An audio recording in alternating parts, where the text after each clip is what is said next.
Meaning of footprint. Footprint.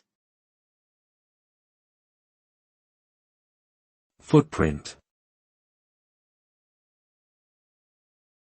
Footprint. Footprint. Footprint generally refers to the impression or mark made by a foot on a surface. In a broader sense, it can also refer to the impact or influence that someone or something has on the environment, society, or a particular area. This impact can be positive or negative depending on the context.